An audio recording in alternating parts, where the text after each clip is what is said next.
Hello, my name is Ryan Hart, and this is going to be the Week 3 assignment for FTE 211, the 1911 Advanced Armorers course.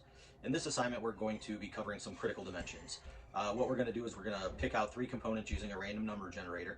We're going to address the critical dimensions, any potential malfunctions that could come from altering these critical dimensions, what damage, if any, is likely on these components, any specific training a gunsmith needs to undergo before attempting to work with these critical dimensions, and then last but not least, we'll cover any additional components that these components will interact with. So first and foremost, since we're going to be addressing components of the gun, we're going to be taking it apart. Before working with any firearm, safety is our #1 rule, so we're going to verify that the weapon is safe. So we've got the weapon, we've got the action to the rear, so the slide's open. I can visually and physically observe the chamber, so it's clear. We've got no magazine in the weapon, it's already removed, and we have no ammunition anywhere in the area. Check again, it's clear. So we're going to let the slide go forward, pull the trigger, allow the hammer to drop. Now our weapon's safe for disassembly. We'll get it disassembled and we'll be back to cover these.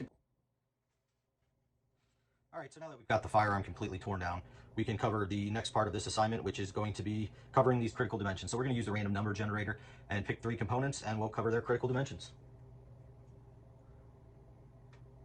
So the first up is going to be number 14, and number 14 is the hammer. So when it comes to the hammer, the critical dimensions are going to be the hammer body, and then they're going to be the hammer notches. So these components are key to the firing cycle of this weapon.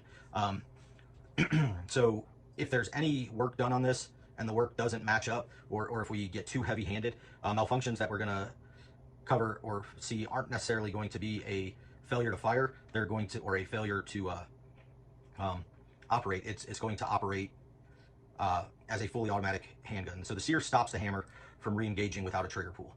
So we're going to see that hammer just continually, repeatedly interact with the firing pin until until it's out of ammunition.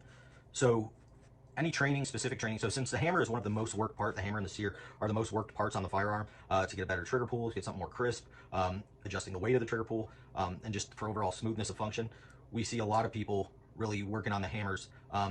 So as far as specific training that somebody needs to go through before doing this, I don't think there's any specific training other than understanding that you need to be light with it. We're not removing chunks and chunks of material, using the right tools, using honing stones to strip out the material, and just really work lightly with the hammer. So the components that the hammer is going to interact with is going to be the sear, the hammer strut, which I left in place. The hammer strut's going to interact with the mainspring, which drives it forward. It's also going to interact with the firing pin. So it's going to strike the back of the firing pin and produce the firing function of the cycle. All right, so our second part that we're going to work on, let's run the number generator again, is going to be number 33. Going to number chunk parts, 33 is going to be our recoil spring guide. So our recoil spring guide is going to be right here. So the critical dimensions of our recoil spring guide is going to be right up under here. So this is going to be the mating surface where the guide rod sits on top of the barrel and fits within the slide. So this portion of this guide rod is going to have to be fit snugly, fit tight within the barrel, and not within the barrel, but within the slide and over the barrel to allow the firearm to function well. So damage that is likely to this component, it's just subject to normal wear and tear. There's no reason to alter this specific component for a factory gun. Now you can get an aftermarket guide rod, which on one of my other 1911s I have one, and had I known this was going to be pulled, I'd have brought it down. But the aftermarket guide rods may require some fitting into your specific slide, and what we do is just really polish these ends, round these ends appropriately, just so they fit on top of the barrel, making sure we've got the proper dimensions to fit inside the barrel. Other than that, we really shouldn't be altering this. So when it comes to any specific training a gunsmith needs to go through, there is no specific training a gunsmith needs to go through. There are things we can do to increase performance of the guide rod. There's buffer systems and stuff like that that'll help with recoil and things like that.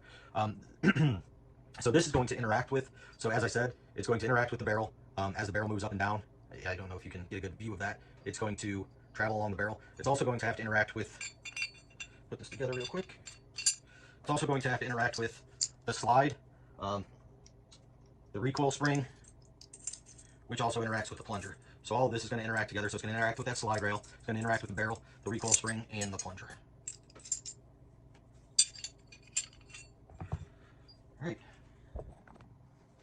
All right, so our third part is going to be part number 39, which is the sear spring. All right, so right here we have our sear spring.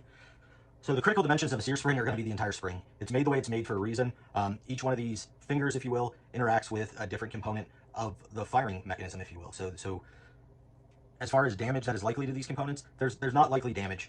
Damage that can be seen, though, is when we're trying to alter the sear spring. So we can end up polishing it too much, heating it up, and we can mess with the temper of the steel, affecting the ability for it to act as a spring. We can also, when we're trying to tune it and mess with each little arms, we could break an arm, bend it out of proportion. But normal wear and tear damage, we really shouldn't see much, if any, in the life of the firearm.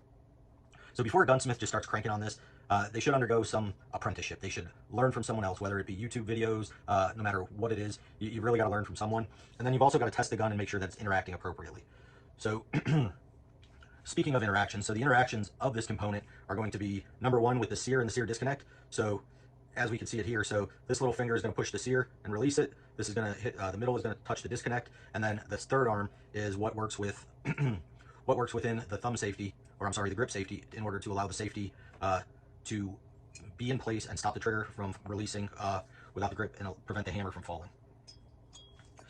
So some malfunctions that come with the sear spring: if the sear spring isn't working, or if the components aren't seated appropriately, we can see some failure to fire. Because if the sear fails to disengage, the hammer's not going to fall.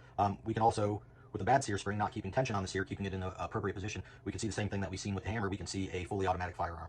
So we've covered the three components, three of the components: their critical dimensions, potential malfunctions, any damage that's likely, any specific training, and any additional components they interact with.